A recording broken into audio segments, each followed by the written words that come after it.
और मिलकर आज हम ये हाथ देखते हैं। आप अपनी हथेली खोल लीजिए और अपने हाथ की रेखाओं के साथ इनकी रेखाओं को मिलाते चले जाइए। आपको समझ में आ जाएगा कि आपकी हथेली में क्या है। अब देखिए, इनकी शुरुआत करते हैं ये लाइफ लाइन से। ये लाइफ लाइन है, आगे आकर के ये लक लाइन के अंदर समा गई और ये सीधी आ गई केतु पर। ये केतु का स्थान है। केतु है आध्यात्मिकता के ग्रह, सरलता के ग्रह। ये इंसान को सरल बना देते हैं, आध्यात्मिक बना देते हैं। ऐसे लोगों को भगवान पर अटूट भरोसा होता है। और इसके पीछे ये शानदार मंगल रेखा बनी है। देखिए, मंगल रेखा इंसान को गंभीर बीमारी नहीं होने देती, हादसों से भी बचाती है। इसकी एक विशेषता और भी है, जिनकी हथेली में मंगल रेखा होती है ना, वो अपने परिवार से बहुत प्रेम करते हैं, इसीलिए इसे लव लाइन भी कहा गया है।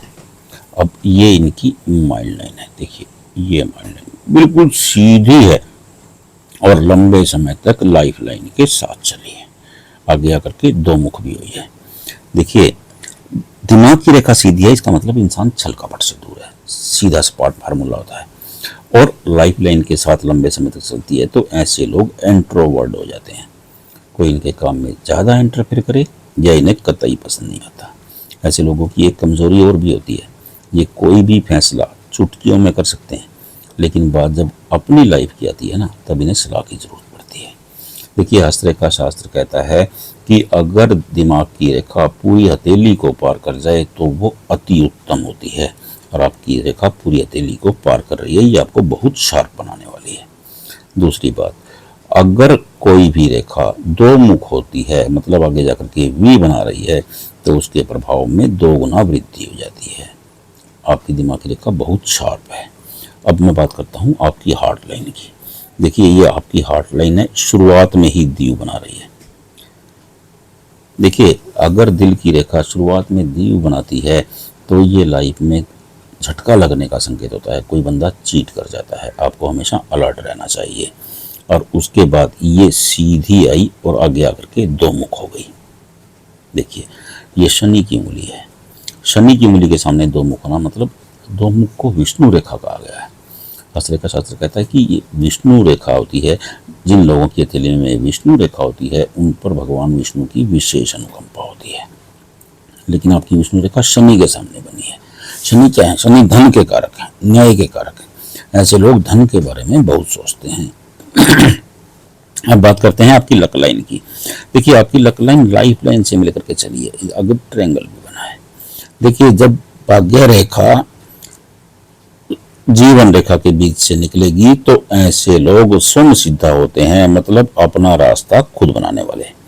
और ये राजयोग रेखा है, बिल्कुल सीधी आपके शनि पर चली गई और शनि पर जाकर के एक त्रिशूल बनाया। आपका बुढ़ापा बहुत गजब का रहने वाला है, बहुत शानदार रहने वाला है। और नीचे ये 2 रेखाएं देखिए, क्योंकि ये आपके बुढ़ापे को बहुत बली बनाएंगी, बड़ा शानदार रहेगा। भाग्य रेखा भी बहुत मजबूत है, लेकिन इसे बार बार राहु लाइन भी कट कर रही है। राहु लाइन टेंशन देती हैं, परेशानी देती हैं, बना बनाया काम बिगाड़ती हैं, भ्रम पैदा करती हैं, कंफ्यूज करती हैं, कलह करवा देती हैं, कर्ज चढ़ा देती हैं, रॉन्ग डिसीजन करवाती हैं। देखिए, हस्तरेखा शास्त्र कहता है कि ऐसी 52 तरह की परेशानियां हैं जो राहु लाइन के कारण होती हैं। और एक राहु लाइन का असर 18 से 24 महीने तक रहता है। उसके बाद उसका प्रभाव धीरे धीरे खत्म हो जाता है। अब ये देखिए, मैं आपको दिखाता हूँ आपकी राहु लाइन। ये पहली राहु लाइन है, इसके बाद एक राहु लाइन ये है, इसके बाद एक राहु लाइन ये है, और एक राहु लाइन ये है, और एक राहु लाइन ये है, और ये एक रेखा आपको दिख रही है। हालांकि ये फिश बना रही है बृहस्पति उस पर, लेकिन ये शनि वक्री रेखा होती है। फिश बन गई है, ये बात सही है। ये आपको बुढ़ापे में बहुत गजब का लाभ देगी। और ये बृहस्पति की उंगली है। देखिए, बृहस्पति क्या है? ज्ञान, क्योंकि बृहस्पति देव गुरु है भाई, देव गुरु का दर्जा प्राप्त है इन्हें। तो ये बृहस्पति और शनि, लेकिन ये रेखा शनि वक्री रेखा हो जाती है। ये इंसान को उलझन पैदा करती है। देखिए, जब हम यहाँ आते हैं माइंड लाइन पर, एज होती है 31, और जब यहाँ आते हैं तो एज होती है 53। और ये रेखा 53 से नीचे है, मतलब 56 57 में आपको उलझन क्रिएट करेगी। तो देखिए, राहु रेखा का जो असर है ये 18 से 24 महीने होता है, और जो शनि वक्री का रेखा का असर है ये 24 से 36 महीने कहा गया है। इस दौरान ये आदमी को उलझन क्रिएट कर देती है, परेशानी देती है। अब ये रेखा क्योंकि ये बृहस्पति से मिलकर के आई है, यह रेखा आपको बड़ा लाभ भी देगी क्योंकि फिश बन गई है। फिश जहां भी विराजमान होती है वहां के प्रभाव में 12 गुना वृद्धि कर देती है। और ये आपके बृहस्पति और शनि के बीच में विराजमान है। बृहस्पति ज्ञान है, शनि धन है, तो ये ज्ञान से धन का बहुत बड़ा कॉम्बिनेशन होता है। ऐसे लोगों को बहुत लाभ होता है।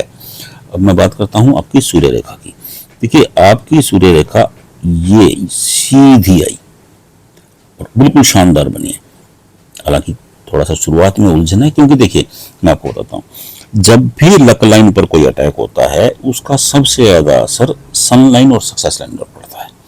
शुरू में थोड़ा सा स्ट्रगल हुआ, इसलिए थोड़ी सी सन लाइन डगमगा गई, उसके बाद सन लाइन शानदार है। और ये आपकी कामयाबी की रेखा, देखिए कामयाबी की रेखा बहुत अच्छी बनी है, लेकिन बीच बीच में रुकी है। देखिए मैं वही बता रहा था आपको, जब भी लक लाइन पर अटैक होगा उसका असर सक्सेस लाइन पर पड़ेगा। अब ध्यान से देखिए, ये जो रेखाएं मैं बना रहा हूं, ये रेखाएं, ये बुध का स्थान है। बुध क्या है? बुध धन है, बुध भाग्य, बुध व्यापार, कारोबार, जॉब। और जो मैंने ये रेखाएं बनाई हैं ये धन रेखाएं कहलाती हैं। इन्हें धन रेखा भी कहा गया है। ये आपकी हार्ट लाइन से थोड़ा सा नीचे हैं। जब हम हार्ट लाइन पर पहुंचते हैं एज होती है 48, और ये नीचे जाने के बाद यानी कि 58 के बाद आपके पास धन का अभाव नहीं रहने वाला है, धन की स्थिति शानदार रहने वाली है। अब देखिए ये चंद्रमा से एक रेखा निकली है, ये देखिए ये रेखा। देखिए चंद्रमा क्या है? चंद्रमा मन है, माँ है। अब ये रेखा जो है चंद्रमा मन माँ यात्रा, तो ये आपको यात्रा से लाभ देने वाली है। आपको यात्रा से खासा लाभ होगा। और ये देखिए ये आपकी विवाह रेखा, मैं संपूर्ण रूप से नहीं देख पा रहा हूँ, लेकिन ऊपरी सतह देखने पर मुझे अच्छी लग रही है। देखिए अनेक लोग कंफ्यूज हो जाते हैं कि विवाह रेखा 2 बनी है कि 2 शादियां होंगी, ऐसा कुछ नहीं होता है। एक रेखा रेडिश होती है और एक रेखा ब्लैकिश होती है। जो रेडिश रेखा होती है वही एक्टिव होती है, और ये बहुत अच्छी दिख रही है मुझे। और ये आपके रिलेशनशिप की जाली है, ज्यादा अच्छी नहीं बनी है, लेकिन रिलेशनशिप की जाली में एक फिश बन गई है। देखिए यहाँ पे ये बहुत ज्यादा धन लाभ देने का निशान होता है। ये वही फिश है जो ये मुझे यहाँ दिख रही है, तो ये उसकी पुष्टि कर रही है कि आपकी बुढ़ापे में आपका शानदार लाभ रहने वाला है।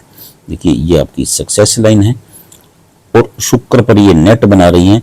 ऐसे लोग चंचल स्वभाव के होते हैं। देखिए ये शुक्र पर ये नेट बना दिया, और ये मंगल रेखाएं हैं। देखिए मंगल क्या है? Aggression, energy. ऐसे लोगों में बहुत ज्यादा एनर्जी होती है, बहुत अग्रेशन भी होता है।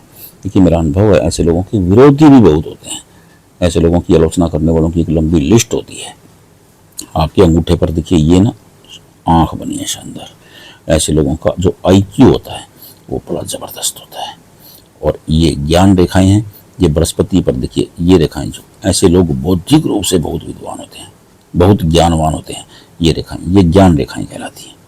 और एक रेखा बिल्कुल छोटी सूर्य और शनि के बीच बनी है। देखिए ये रेखा देखने में बहुत छोटी है, लेकिन जो इसका सच है ना, जो इसकी सच्चाई है वो बहुत बड़ी है। ये इंडिकेट करती है कि इंसान अपनी लाइफ का स्ट्रगल पूर्ण कर चुका है, अब ये अच्छे दिनों की ओर बढ़ रहा है। ये बहुत शानदार रेखा होती है, बहुत रेयर हाथों में पाई जाती है। और ये आपकी उंगलियां देखिए, आपकी उंगलियां भी ये बता रही हैं। देखिए उंगली के बीच में खोल बता रहा है ये देखिए, जब खोल बनता है ना तो ये होता है कि ये उस दौरान इंसान परेशानी में होता है। तो आपकी उंगली में ये खोल है। अगर बुध की उंगली, ये सूर्य की उंगली है देखिए, और ये बुध की उंगली है, बुध की उंगली सूर्य की उंगली से अलग हो जाती है, ये देखिए ये 2 मुख बना है, तो ये बहुत उत्तम स्थान होता है, बहुत उत्तम निशान होता है। और शायद आपने कभी ध्यान नहीं दिया होगा, आपकी जो देखिए ये सूर्य की उंगली, सूर्य क्या है? ऐश्वर्य, सुविधाएं, नेम एंड फेम, प्रसिद्धि जिसको बोलते हैं। और ये बृहस्पति क्या है? ज्ञान, शिक्षा, जमीन, निर्माण। अब ध्यान से देखिए, आपकी जो सूर्य की उंगली है बृहस्पति की उंगली से बड़ी है।